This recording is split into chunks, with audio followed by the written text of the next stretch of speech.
The Senior is the latest film from Angel Studios, and it stars Michael Chiklis, and it's based on the true story from 2007. It tells the story of Mike Flynt, a former collegiate football player from more than 30 years ago who is now a 59-year-old man with a family who believes that he has unfinished business with his football career despite his age.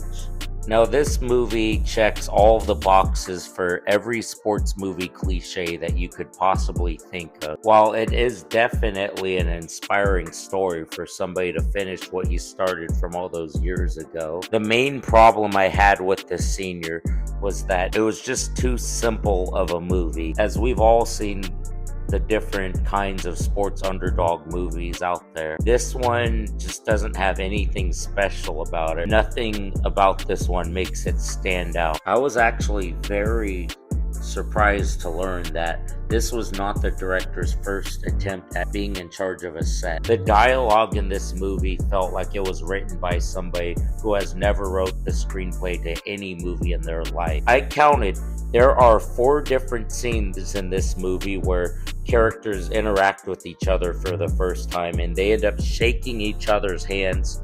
Oh, nice to meet you. As I understand that this movie wants to be family friendly and knows that it's a part of the dad genre of movies, that doesn't take away the fact that this movie could have at least put in more effort, such as making their characters actually, feel like real people. So I'm going to talk about a part in the movie that takes place in a weight room. So there was a part where I asked myself, has Michael Chiklis or the director, or maybe even possibly both of them, never worked out a day in their life? Anybody who works out at a gym would know that that's not a proper way to lift weights. And mind you, Michael Chiklis is playing a guy who was the captain of his college football team over 30 years ago.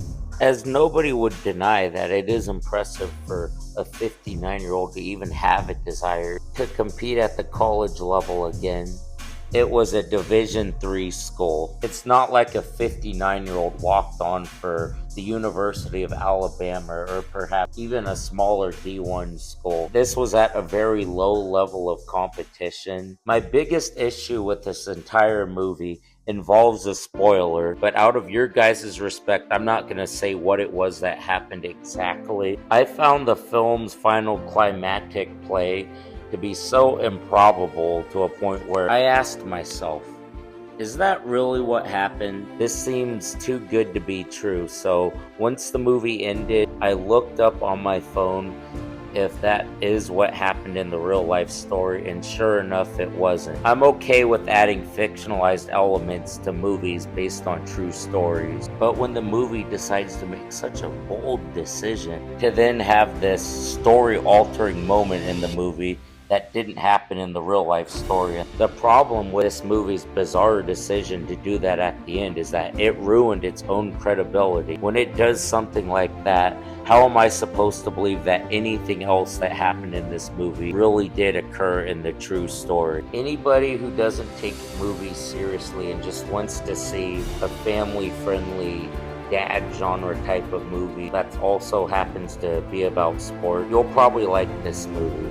But as somebody who goes to the theater to be entertained and actually wants to see something unique and something original that I've never seen before, that this movie just didn't meet my standards. I am going to give The Senior a C-. Thank you for watching. You guys are the best, and as always, hit that subscribe button to join the review crew.